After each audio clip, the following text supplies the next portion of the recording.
Okay, James Waley, part the 6th.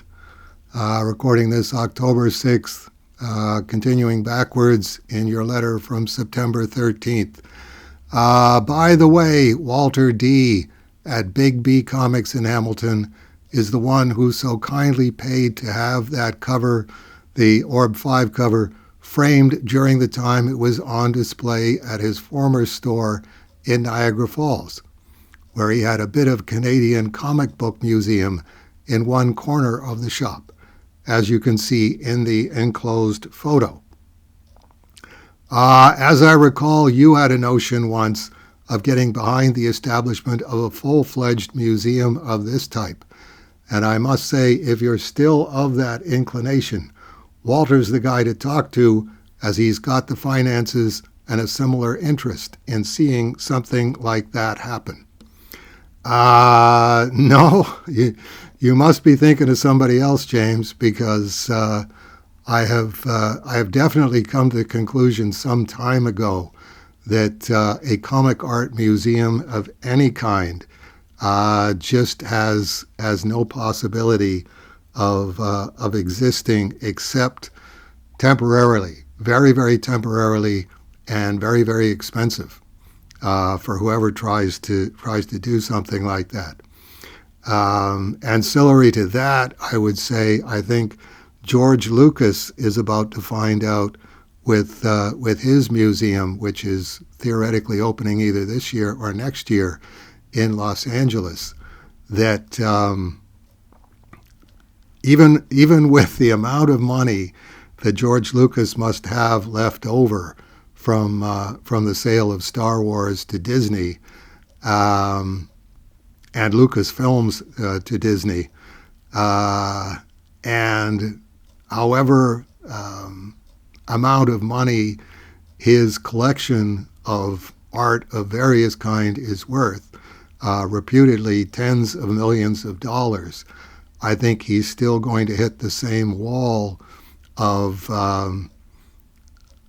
when you're doing a museum, it has to be set up with the idea that a vast swath of the general public is going to be interested in not only seeing your museum, but after seeing your museum, being a repeat visitor to your museum. They've got statistics on all of that. How many times people are going to revisit, and you have to stack that up against, okay, how much of an admission charge are they willing to pay? And how frequently are they willing to pay that admission charge? And how much is it costing you for the land that the museum is sitting on? How much are the property taxes costing you for the museum? How much is it costing you for a curator? How much is it costing you for counter people and guides and all of those kinds of things? Usually when you add up those numbers, it's like, the numbers are really good over here, but over here, they're not so good. I mean, a Van Gogh museum, that has the core audience of people who will go, yes, I have to see the Van Gogh museum, and I will go as frequently as I can from this geographic area. That kind of thing. Comic art, no comic art is in the ballpark of Van Gogh or Picasso or any of the name painters that would be make a viable museum of some kind. There's, I would cite in comic art the best shot at doing that was Kevin Eastman's Words and Pictures Museum, where I exhibited and Gerhard exhibited the Complete Minds graphic novel across all 3 floors or 4 floors of the Words and Pictures Museum. And as I recall, that was Michael Zully's suggestion to Kevin was, why don't you start a museum? And then that way, all of this artwork that you're buying with the Turtles money, you can write it off because it's part of the museum's collection. And Kevin forged ahead on that. And it was a showpiece museum, but it was very, very expensive to put together. And in terms of repeat traffic, there wasn't a lot of repeat traffic. You would get a bunch of people showing up for the parties, but those are people that are usually there just for the free wine and cheese. It's like, no, I'm probably not going to buy any of this artwork, and no, I'm not going to help you finance this, but thanks for the free wine and cheese. I think, and this is completely untested, but I've said this before, I think if Kevin would have made it a Teenage Mutant Ninja Turtles museum and had comic art as one of the floors, you had this permanent exhibit of the Teenage Mutant Ninja Turtles and its history across 3 of the floors. And one of the floors is, okay, after you've looked at all of this stuff you remember from your childhood and see, Kevin and Peter's first sketches of the Turtles, all that kind of stuff.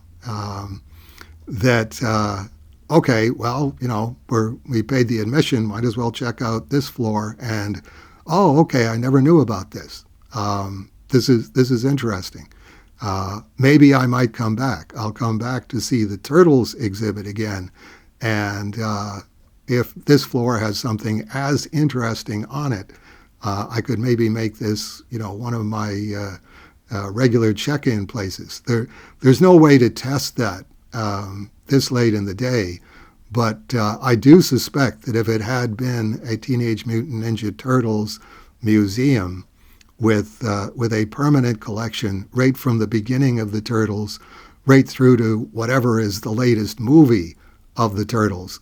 Can you let us have one of the costumes? Can you let us have one of the sets that they built for this museum? Can you give us the sketches that you did? Do you have storyboards? That kind of thing. The turtles rise and surface and then submerge again and then rise and surface. And they do that pretty regularly so far. So that would have been a chance. But in terms of in Canada doing a museum of Canadian comic art, don't see it happening. Don't see it happening remotely. It would be just a license to lose tens of thousands, if not hundreds of thousands of dollars in the space of a year or two. So, ancillary to that, where are we here? 8 minutes and 19 seconds. In terms of preserving material, I would certainly recommend that all of the cartoonists listening to this, if you want to preserve your material, the idea of finding a museum to preserve it is it's just not going to happen.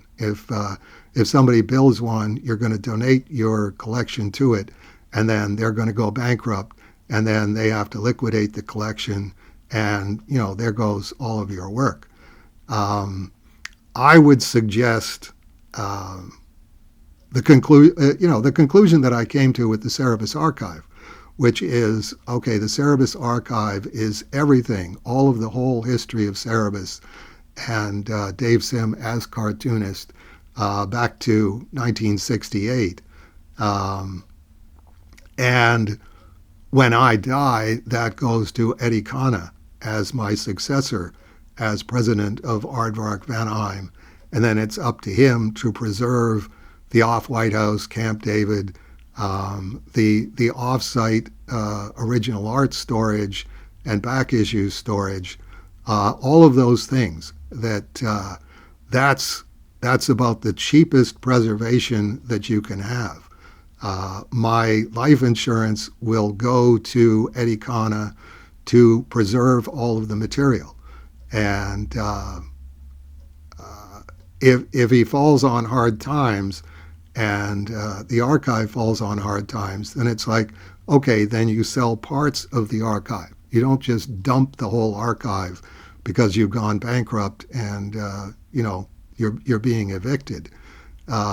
You just sell enough to say, okay, we don't want to do this all the time, but this will pay the bills. For the average cartoonist, and for you, James, with whatever you've got of the history of Orb magazine and the history of all of your participation in the comic book field, I would suggest pick a comic book guy.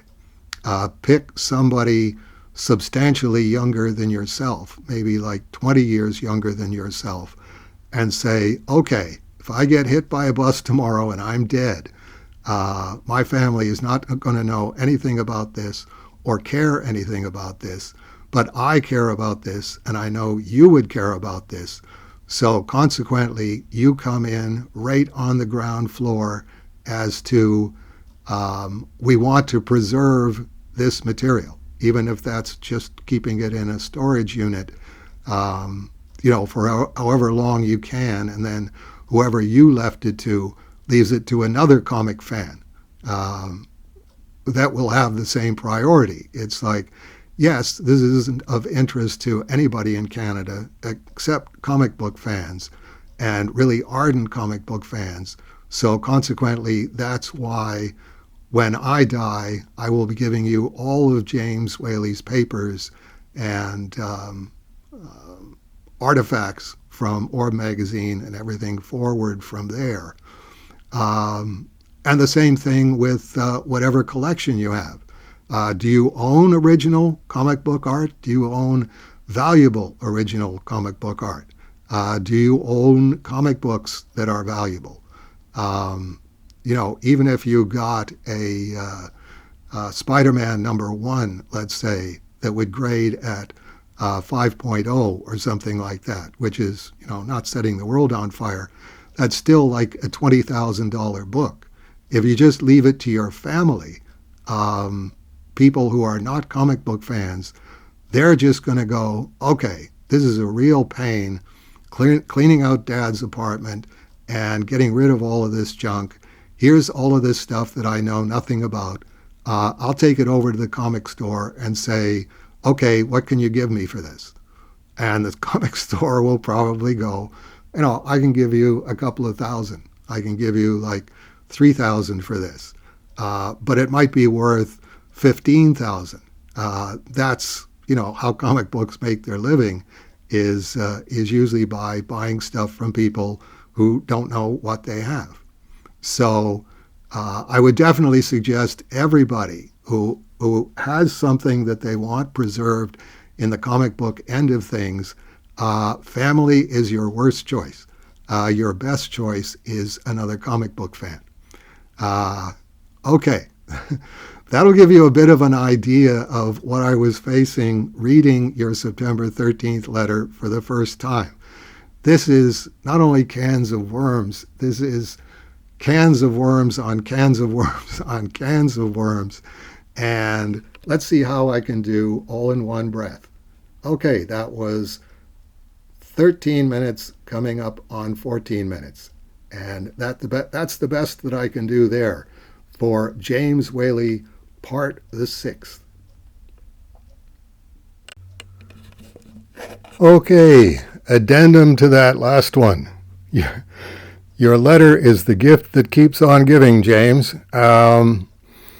If you are leaving all of your material goods to your kids or to your spouse or whoever it is, I still think it's a good idea to have a trusted comic book person that they would connect with, so that you say, okay, if I get hit by the bus and I'm dead, can you contact my wife, my daughter, my son, and tell them Dad wanted me to get in touch with you to say, I'm here to help if you need somebody to look at all the comic book stuff and suggest the best way to dispose of it. And there's a whole spectrum from heritage auctions to do you want to actually get this comic book CGC graded, depending on what it's worth. It's a pretty fair cutting line where it's it's going to cost probably $150 Canadian to slab the book. So unless it's a $4,000 or $5,000 comic book, you don't want to be getting it graded by CGC. But if it is a comic book in that category, you probably want to consider it because it will escalate the value because it's got an actual CGC grade on it. The problem being, as I see it, that civilians don't have any awareness of how the comic book field works or what Dad's comic books are worth. And people who are friends of yours or acquaintances of yours who you consider reliable don't want to muck in where they're not welcome. It's like, I only know him as a comic book collector, and it's not really my place to barge in and go, do you want help with that? It's like, that's something that you have to decide as the guy that got hit by the bus while you're still alive, before the bus hits you, and specify and just say, this is the person you want to talk to if you get to the situation where you're having to clean out my apartment or my house and dispose of the contents. We all know that's already an arduous process. I will offer the example of Craig Miller, who died in 2012, the editor, creator, publisher of Following Cerebus. And his father was his successor, the heir to all of his goods, because his daughter wasn't of age. So consequently, his father was the one who was having to dispose of the material and had absolutely no frame of reference for anything having to do with comics or pop culture or Conan or whatever else, all of the different things that Craig had. I tried to help from Canada, but that was in Texas, so it was like phone calls where I'm trying to figure out what it is that he's talking about and say, okay, this is what it sounds like to me. If it's this, then it's probably this. And if it's that, then it's probably something different entirely. But it did take Craig's dad about a year just to get everything sorted and deciding what he wanted to do with it, and then liquidating it, and then turning it into cash, and then putting it into trust fund for Craig's daughter. So, word to the wise, you've got to do that while you're still here, because as soon as you're gone, there's nobody who's going to be there to help your family, and your family isn't going to know what to do. So there you go. Addendum to that one. I hope we're all done with this section.